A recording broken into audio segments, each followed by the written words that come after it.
This is not just a story. It is a warning. A story about a man who once was a loving husband, a man who held his wife's hand and promised her forever, and the terrible choice he made that shattered the very home they had built together. At first, their life seemed perfect, like something out of a dream. They whispered to each other about the baby they were expecting, hearts glowing with excitement. "I can't wait to meet them," Ashley would say, smiling through her tears of joy. "Me neither," Chad would reply, kissing her growing belly. "They're going to be so loved." And in those moments, the world was beautiful. But beauty does not always last. Sometimes love turns into something darker, something cruel, something you never thought it could become. This is the story of Ashley, a young pregnant woman who believed she was safe in her own home. She believed her husband was her protector, the one person who would shield her from pain. But one stormy night, she realized the truth, that her home had become her prison, and the man she trusted most had become her captor. And standing in the shadows of it all was another figure.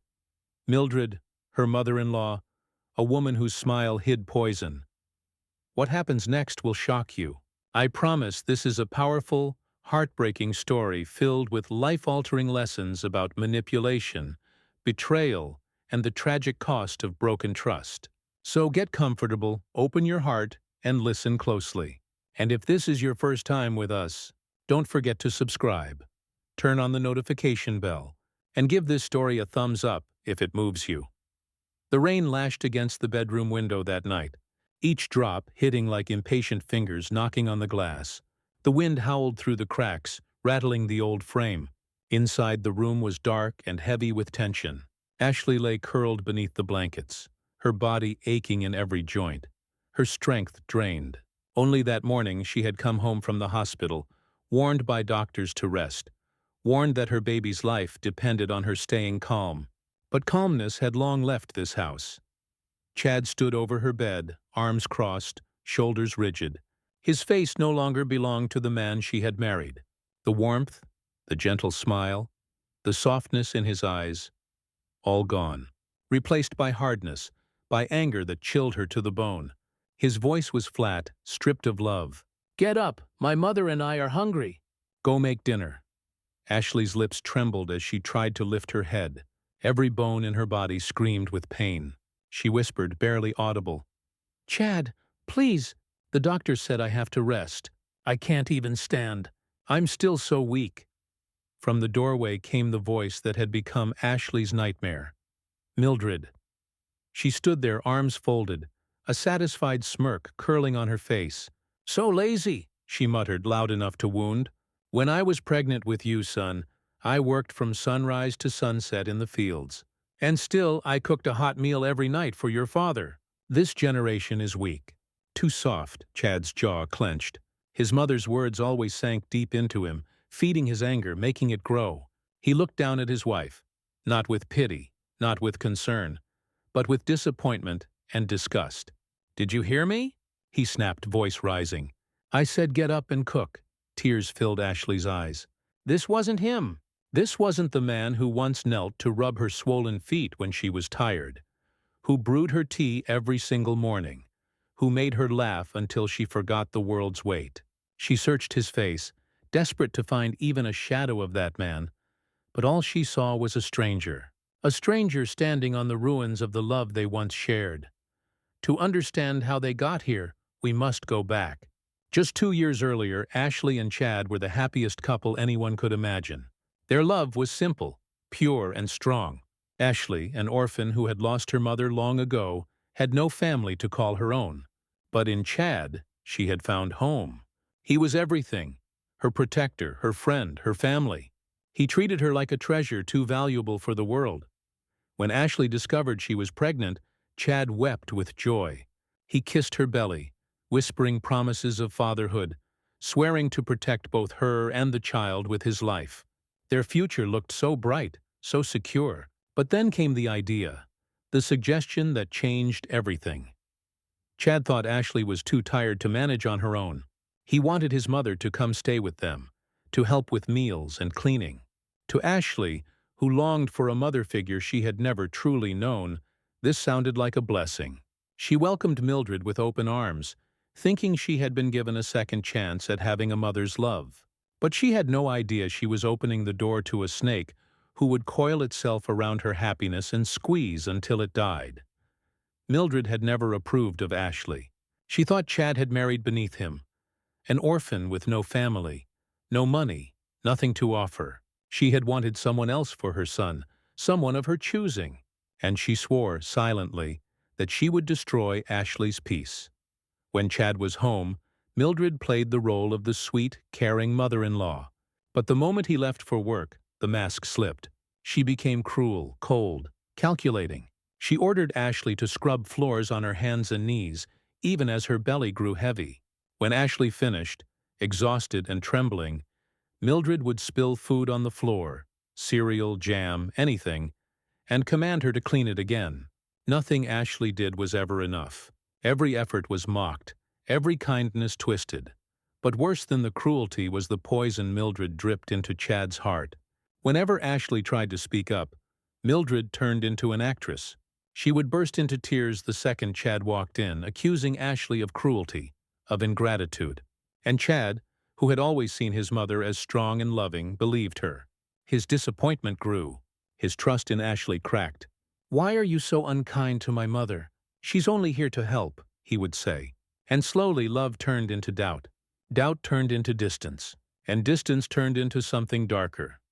Mildred's torment didn't stop at words.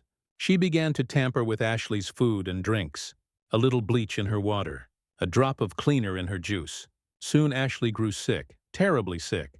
Her stomach twisted in pain, her body weak, her skin pale. The doctors ran tests and found dangerous chemicals in her system, warning Chad she was being exposed to something harmful at home.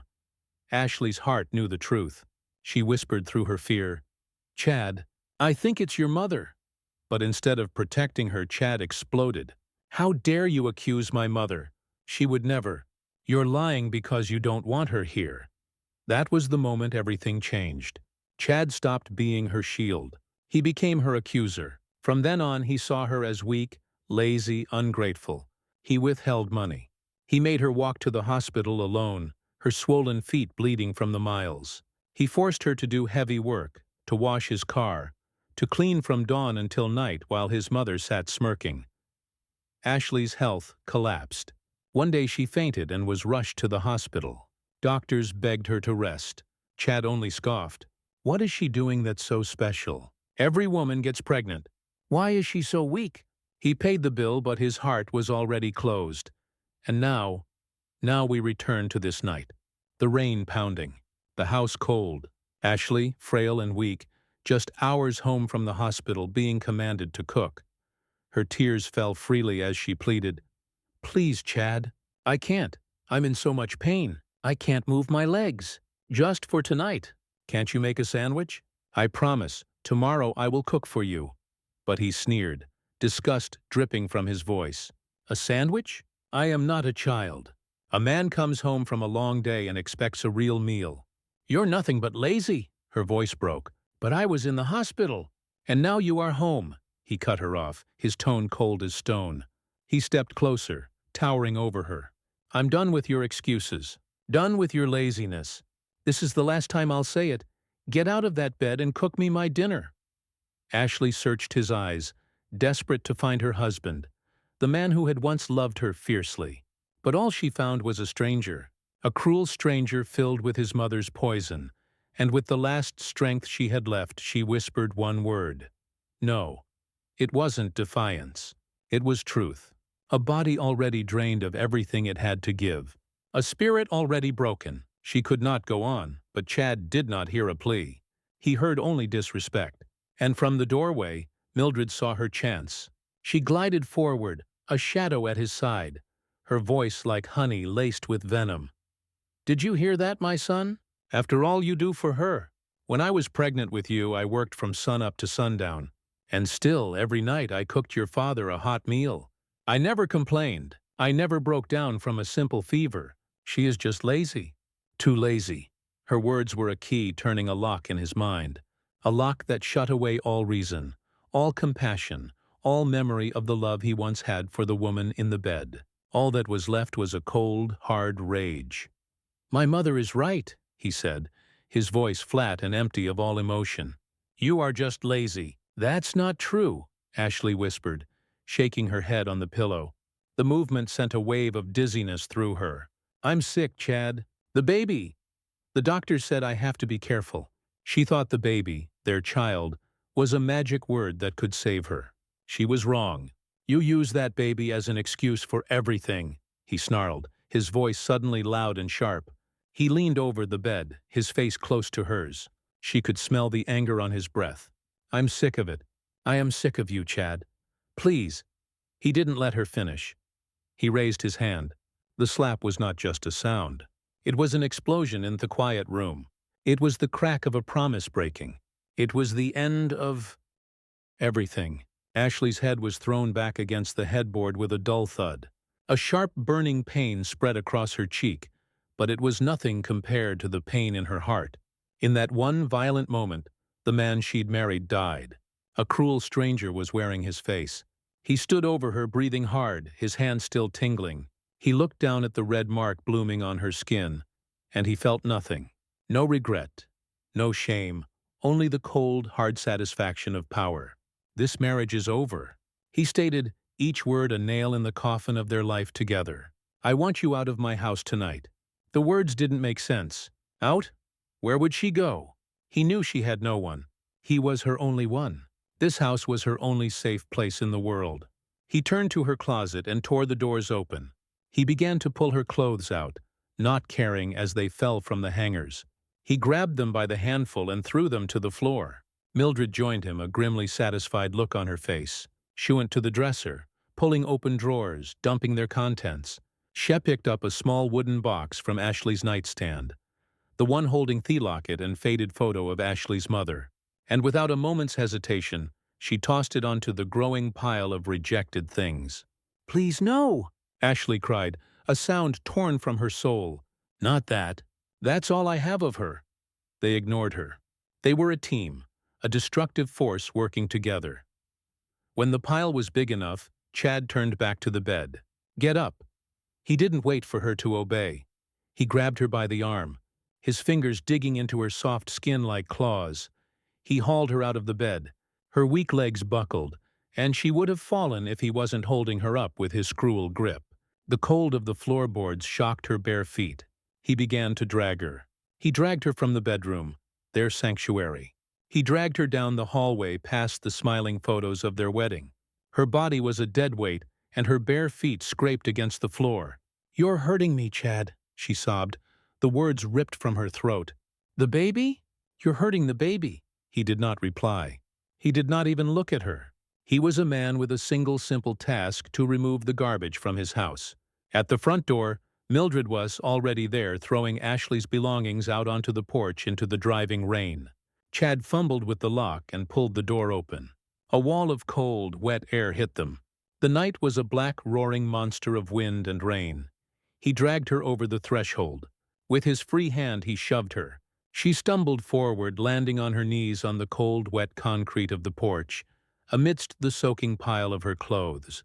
She instinctively wrapped her arms around her belly.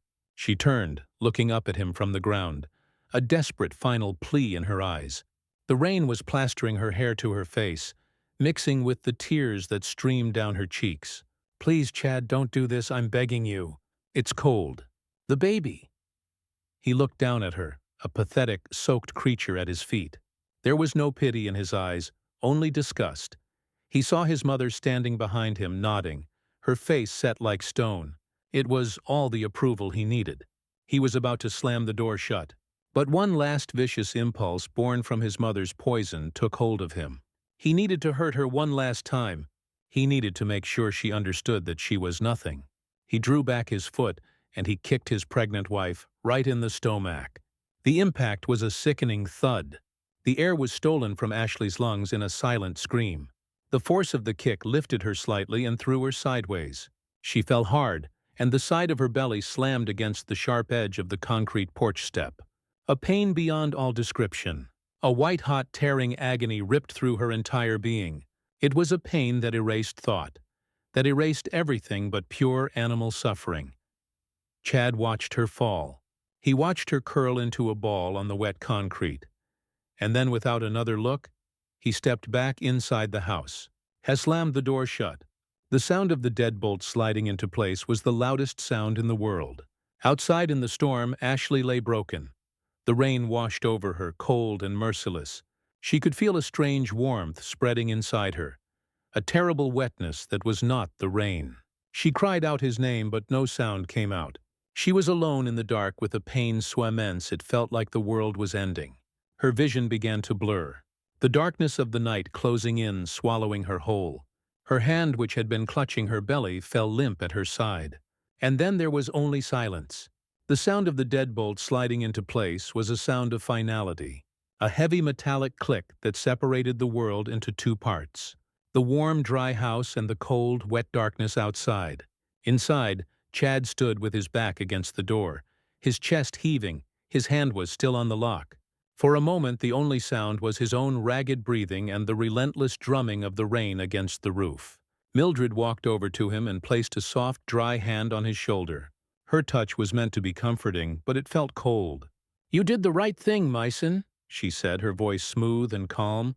"You showed her that you are the man of this house. She will learn her lesson now. She will learn to respect you." Chad nodded slowly, but he did not turn around. He was staring at the wooden door as if he could see through it. In his mind, he could see Ashley lying on the wet concrete. He could see the way she fell. He could hear the dull thud of her body hitting the step. He shook his head slightly, trying to push the image away. "She deserved it," he muttered, trying to convince himself. "She was disrespectful. She was lazy." "Exactly," Mildred said, patting his arm. "Now let's forget about her. I am hungry. I will go and make us a nice hot dinner. We deserve it after all this drama." She walked away towards the kitchen, humming a little tune. She was happy. She had won. The orphan was gone, and she had her son all to herself again. Chad did not move. He finally took his hand off the door and walked into the living room. He sat down on the sofa, the very same sofa where he and Ashley used to cuddle and watch movies. The house felt strangely big now and very, very quiet. The silence was heavy, broken only by the sound of the storm and the distant clatter of pots and pans. As his mother began to cook, he picked up the remote and turned on the television. A bright, cheerful game show filled the screen. People were laughing and clapping. The sound felt wrong. It felt loud and intrusive in the heavy silence of his home. He turned the volume down until it was just a murmur. He could not focus on the screen. The image of Ashley's face, stained with tears and shock, kept flashing in his mind. The feeling of his foot connecting with her body. It was a phantom feeling, a ghost of an impact that made his own stomach clench. He told himself he was right. She had pushed him. She had said no. She had disrespected him in front of his mother. A man has to have rules in his own home. He was just teaching her a lesson. A hard lesson, yes, but one she needed to learn. From the kitchen, the smell of frying onions drifted into the living room. Usually that smell made him feel hungry and comforted. Tonight it made him feel sick. Mildred came into the room, wiping her hands on an apron. She was smiling. "Dinner is almost ready, son. You see how easy it is when you have a woman in the house who actually wants to take care of you?" Chad just nodded, his eyes still fixed on the blank television screen. "Aren't you going to eat?"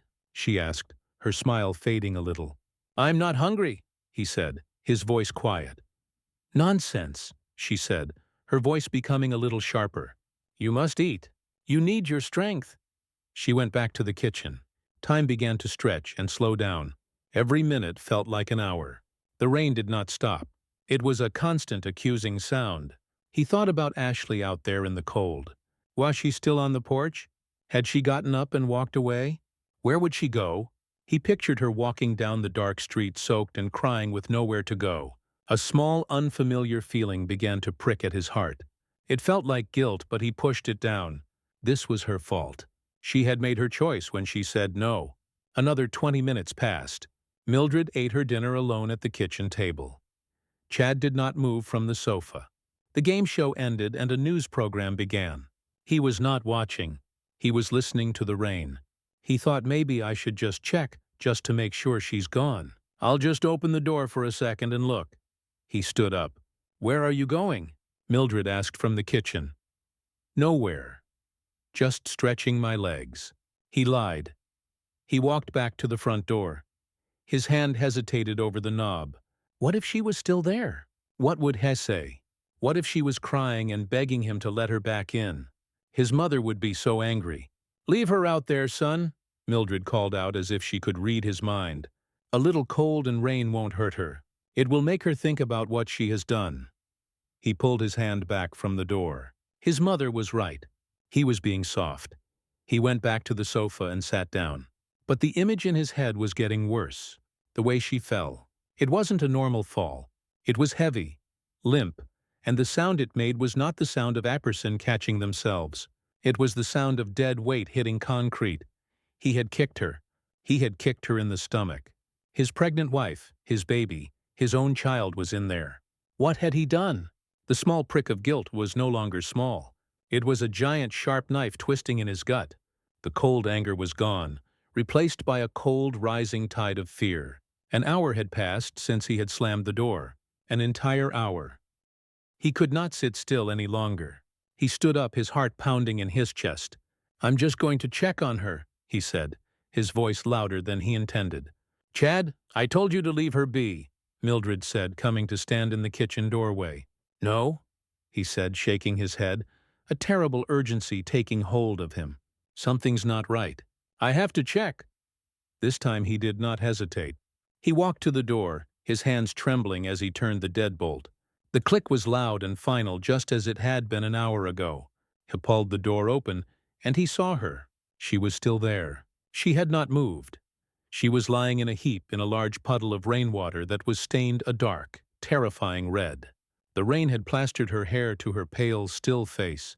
Her eyes were closed. She looked like a broken doll that someone had thrown away. "Ashley," he whispered. His voice did not work properly.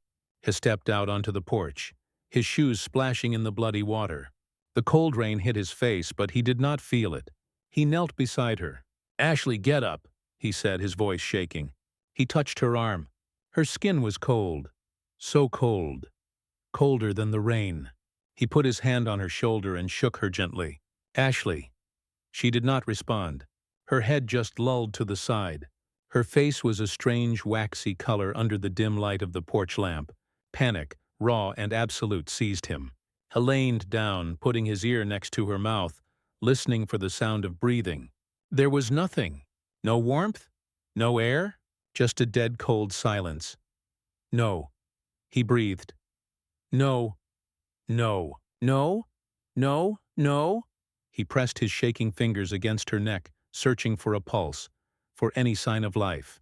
He felt nothing, just cold, wet skin.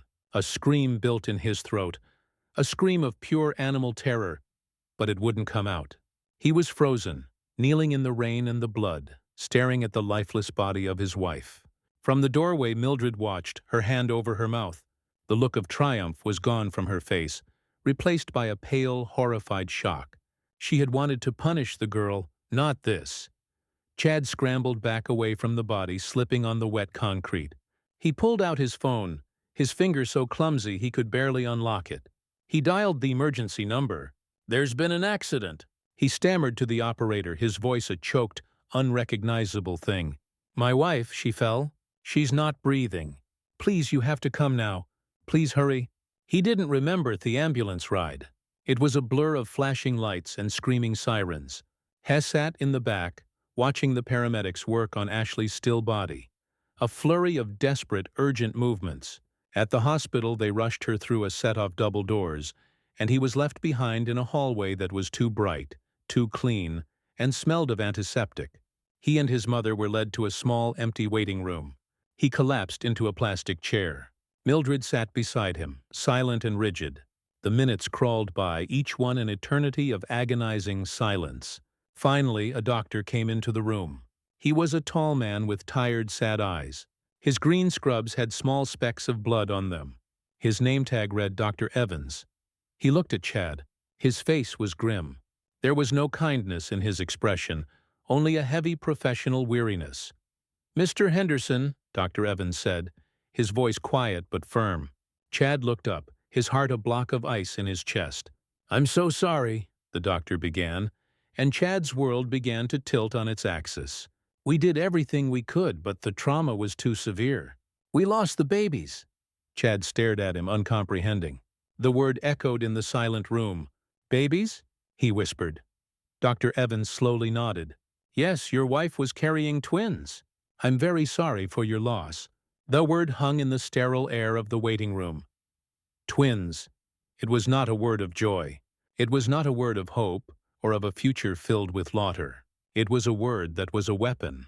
It was a word that struck Chad with the force of a physical blow, knocking the last bit of air from his lungs, breaking something deep inside him that could never be repaired.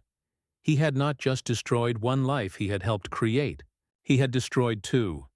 He stared at Dr. Evans, his mind a swirling fog of confusion and horror.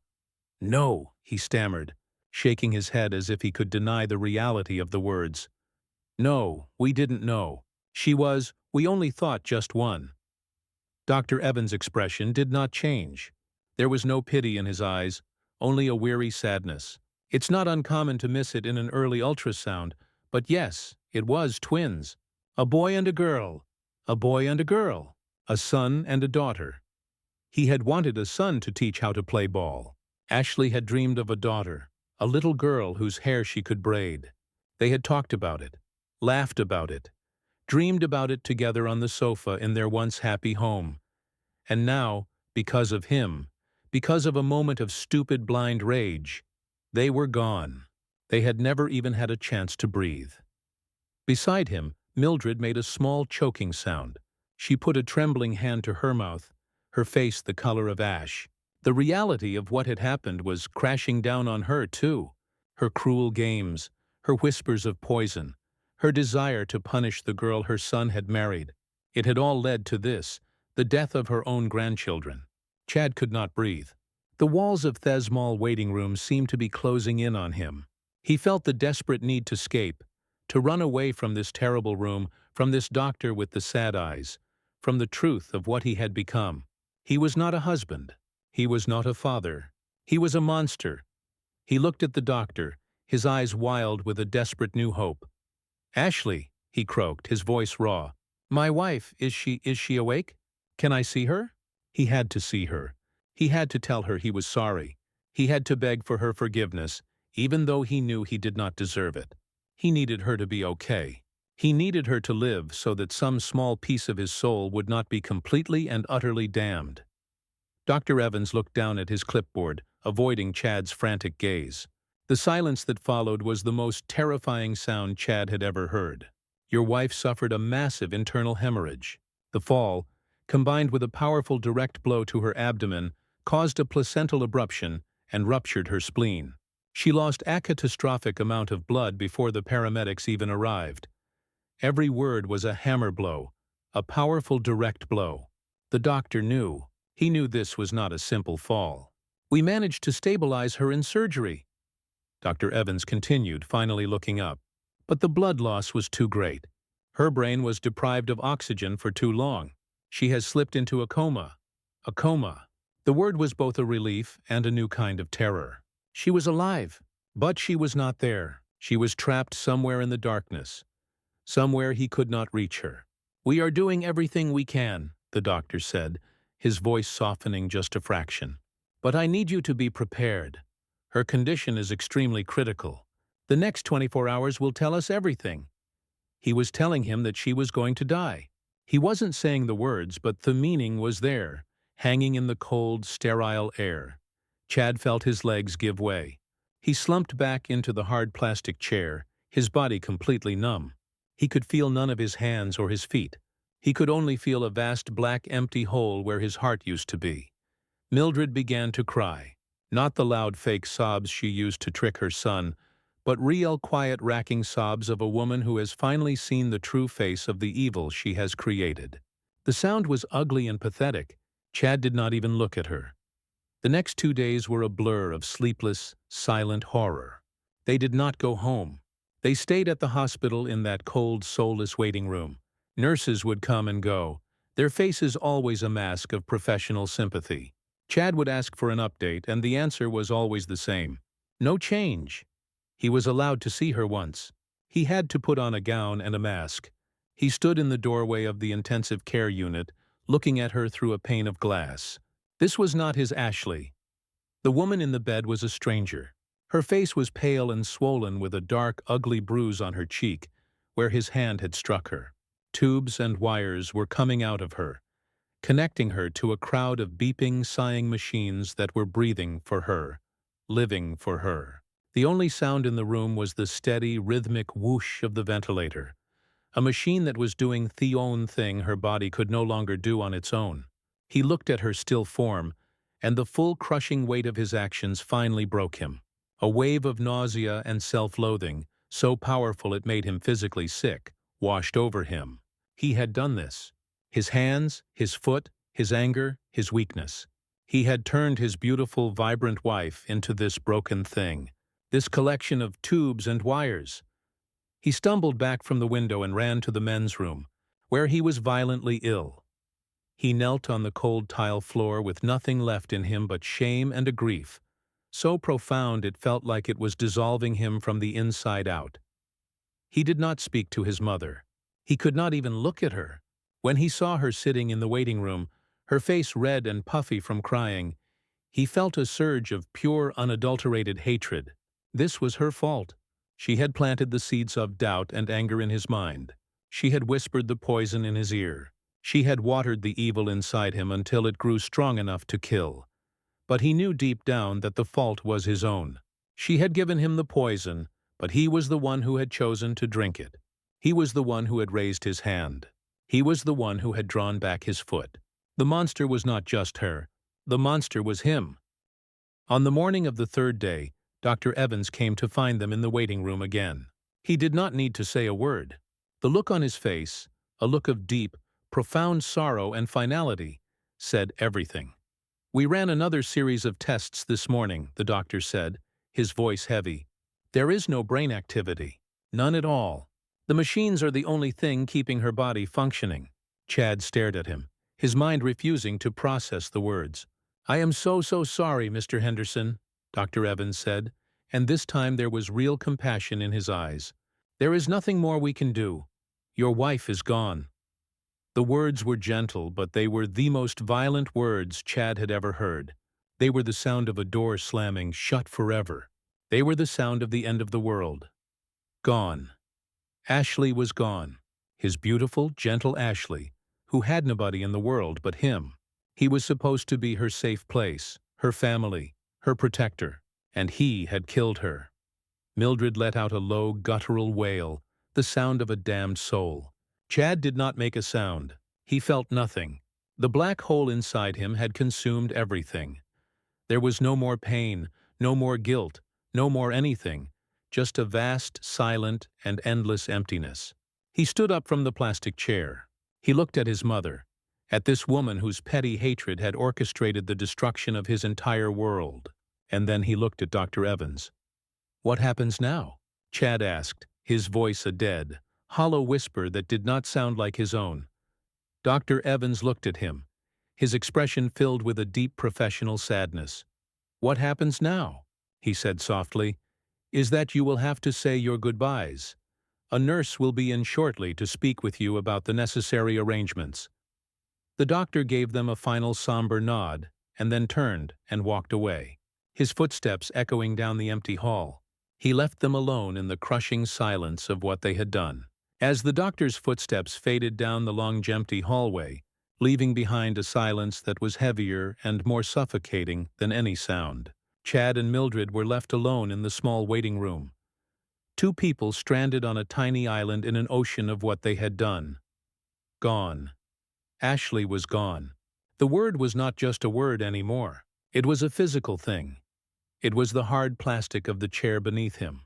It was the sterile chemical smell of the hospital air.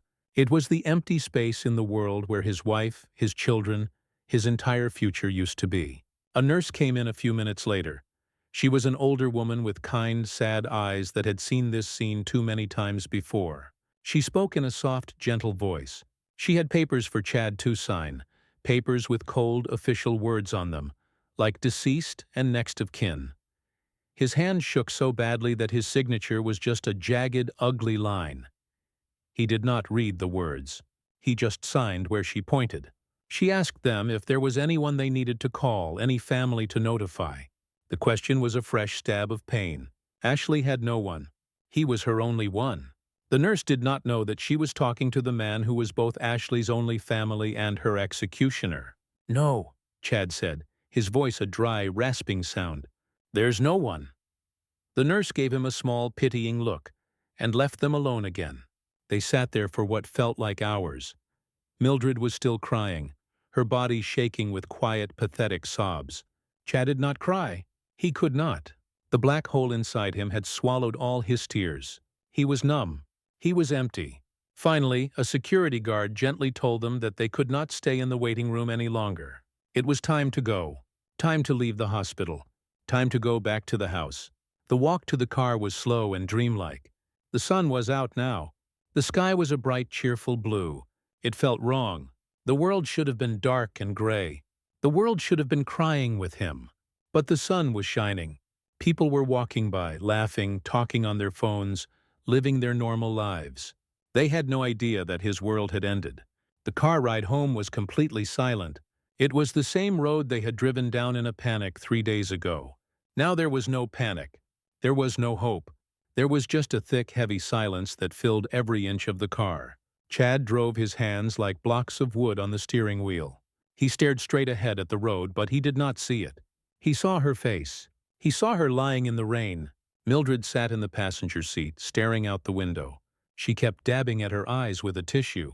Once she opened her mouth as if to say something, perhaps an apology, perhaps an excuse, but she looked at the hard, cold profile of her son's face, and she closed it again.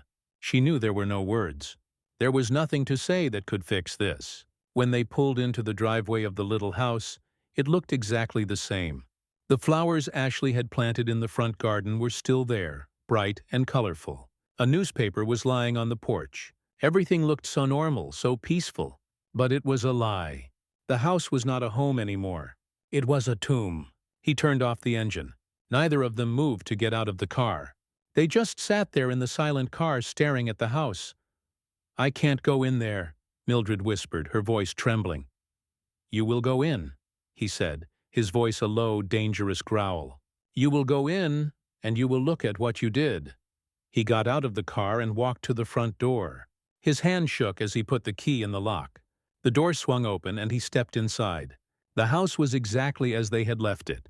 The messy pile of Ashley's clothes was still on the floor by the door, though they were dry now. A faint, dark stain was still visible on the porch where she had fallen. He walked into the living room. A cup of tea that Ashley had been drinking sat on the small table beside the sofa, half full and cold. A maternity magazine lay beside it, open to a page with pictures of smiling babies. He walked into the kitchen. The pots and pans Mildred had used to cook their last meal were still sitting on the stove. The plate of food she had made for him were still on the counter, untouched and cold. He walked down the hallway towards their bedroom. Her scent still lingered in the air, a faint smell of the soft floral shampoo she always used. He pushed open the bedroom door. The bed was unmade, the sheets and blankets a tangled mess from where he had dragged her out of it. Her clothes were still scattered on the floor where he and his mother had thrown them. The room was a perfect frozen picture of his crime. He stood in the middle of the room and the numbness finally began to break. The black hole inside him began to fill with a pain so immense, so sharp, that it brought him to his knees. He fell to the floor amidst the clothes of his dead wife, and a sound tore out of his throat. It was not a cry. It was a roar of pure animal agony. It was the sound of a soul being ripped in two. He did not know how long he knelt there, lost in the storm of his own making. But eventually he heard a sound behind him. He looked up. Mildred was standing in the doorway, her face a mask of fear and guilt. "Chad," she began, her voice a weak whisper. "Son, I never meant for this to happen. I just wanted—" He stood up slowly. He looked at her, and the grief in his eyes hardened into something terrible, something cold and sharp and deadly. "You wanted what?" he said, his voice dangerously quiet. "You wanted her gone? Well, congratulations, Mother. You got what you wanted. Are you happy now? No, she cried, tears streaming down her face again. No, son, of course not. I loved you. I was just trying to protect you from her. She was lazy. She was disrespectful. She was my wife, he screamed, the sound echoing through the silent, empty house. She was my wife. She was carrying my children, and she was good. She was the only good thing in my life, and you took her away from me. He took a step towards her, and she flinched, taking a step back. You came into my home, he said, his voice shaking with a rage that was terrifying to behold. You came into our happy home, and you filled it with your jealousy and your hate. You lied. You manipulated. You poisoned my mind until I couldn't see the truth anymore. Until I couldn't see the woman I loved. I looked at her, and all I could see was the monster you told me she was. He was standing right in front of her now, his eyes burning into hers. I did it, he whispered, his voice breaking. My hands, my foot. I did it. But you loaded the gun, and you put it in my hand. You were the one who told me to pull the trigger. I'm sorry, she sobbed, her whole body shaking. Chad, I am so sorry. Sorry, he said, a bitter, broken laugh escaping his lips. Sorry doesn't bring her back. Sorry doesn't bring back my son and my daughter. Sorry doesn't fix this. He stared at her for a long, cold moment. The woman in front of him was a stranger. She was not his mother. She was the architect of his damnation. Get out, he said, his voice flat and dead. She looked at him confused. What? I said, get out, he repeated, his voice rising again. Get your things, pack your bags, and get out of my house. I never want to see you again. As long as I live, I never want to see your face again. You are not my mother. You are nothing to me. Mildred stared at him, her mouth open in shock. This was not how it was supposed to be. She had done all this for him to get him back. And now she was losing him forever. Chad, you can't mean that, she pleaded. Where will I go? I don't care, he said, turning his back on her. He walked over to the scattered pile of Ashley's belongings on the floor. Just go. He heard her sobbing as she left the room. He heard her go into the guest room and open her suitcase. He heard her packing, her movements clumsy and rushed.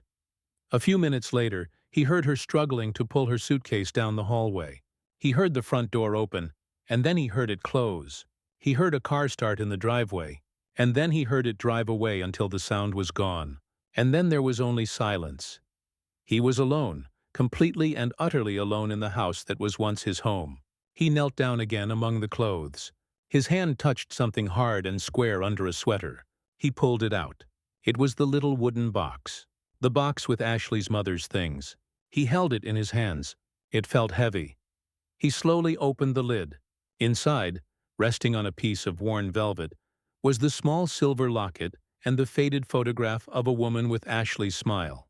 He had not just killed his wife, he had extinguished a whole family. He had taken the very last pieces of a woman he had never even met, and he had thrown them away.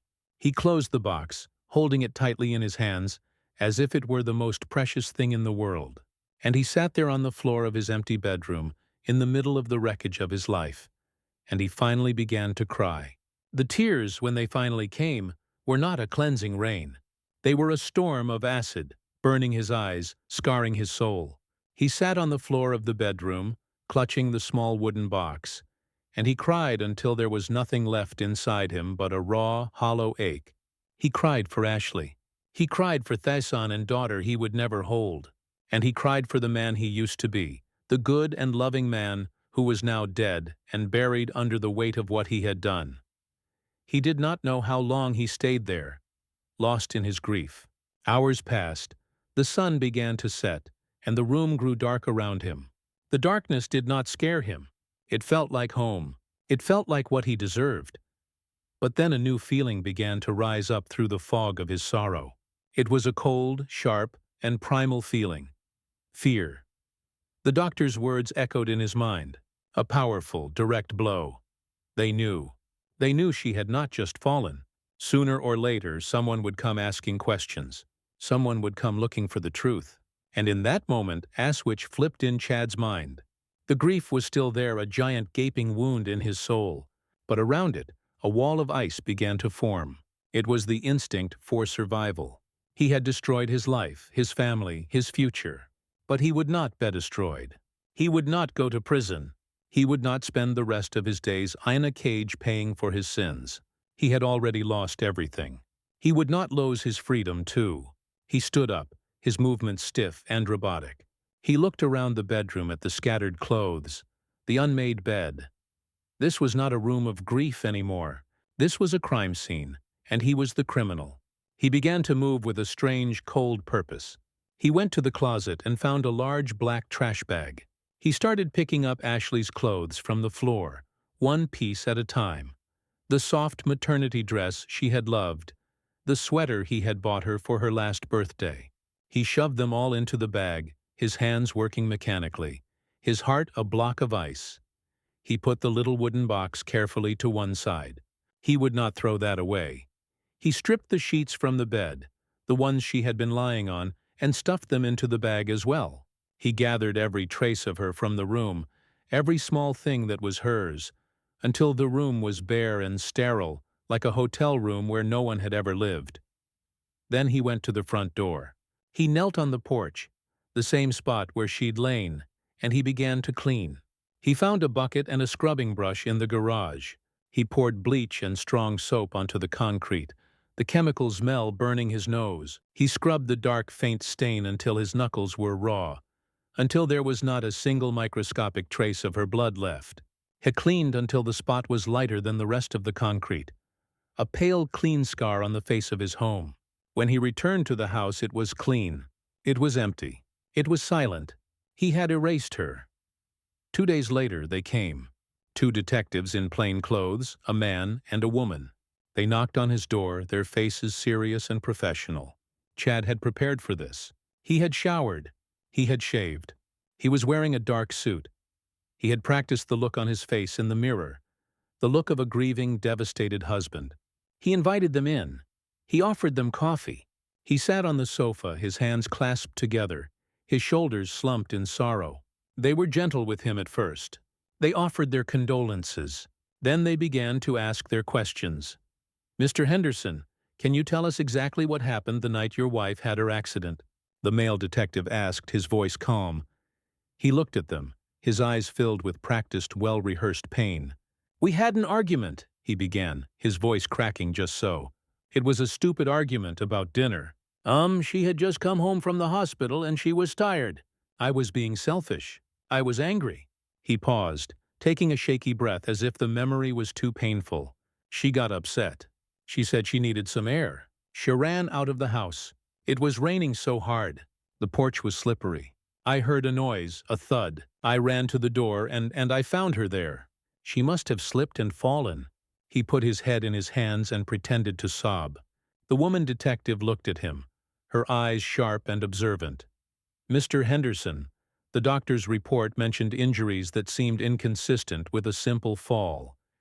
He mentioned a direct blow to the abdomen." He looked up, his face a mask of confusion and horror. "A blow? What are you talking about?" "She fell. She fell hard. Maybe she hit the edge of the step." "Oh my God, did I do this? Did our argument make her so upset that she wasn't careful?" He was a master actor, turning their suspicion back on himself, but in a way that made him a victim of his own grief. They asked about his mother. "She left," Chad said, his voice full of sadness. "She couldn't handle it. The grief, it was too much for her. She said she had to go home. She blames me, you see. She thinks the argument was all my fault."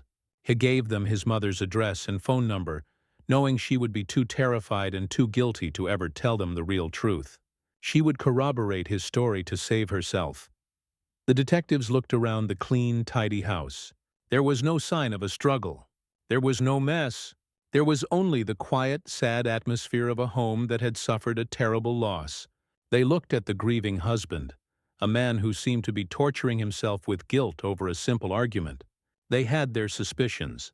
They had the doctor's words, but they had no evidence. There was no weapon. There were no witnesses who would speak against him. There was only his word against the shadow of a doubt. They left, promising to be in touch. But Chad knew they would find nothing. He had cleaned up every trace. He had erased every clue. He had committed the perfect crime. In the days and weeks that followed, Chad played the part of the grieving widower perfectly. He arranged a small, quiet funeral for Ashley. Since she had no family, almost no one came. He stood by the grave, a solitary, tragic figure in the rain. He sold the little house. He couldn't live there anymore, not with the ghosts that walked its empty rooms. He quit his job and moved to a different city, a place where no one knew his name, where no one knew his story. He had gotten away with it. He was a free man, but his freedom was a prison more terrible than any cell. He lived his life in a cold, gray, empty world. He never remarried. He never had other children. He never found happiness again, because every night when he closed his eyes, he saw her. He saw her face looking up at him from the wet porch, her eyes full of fear and love just before he kicked her. He heard the sound her body made when it hit the concrete. He saw the faces of the son and daughter he had murdered before they were ever born. He was haunted.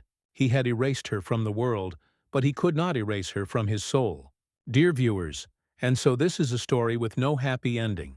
It is a story of a great love destroyed by a small evil. It shows us how the whispers of jealousy and manipulation can turn a good man into a monster. It is a story about a mother who, in her twisted attempt to possess her son, destroyed him completely. And it is a story about Chad, the man who got away with murder, only to discover that his punishment was not to live in a prison of stone and steel, but to live forever in the silent, screaming prison of his own guilt, completely and utterly alone. Thank you for listening. This has been a difficult story to tell. If it has taught you anything, please let us know in the comments. And please subscribe to our channel for more stories that make us think about the choices we make and the lives they change forever. Always remember, at Virtuous Stories we love,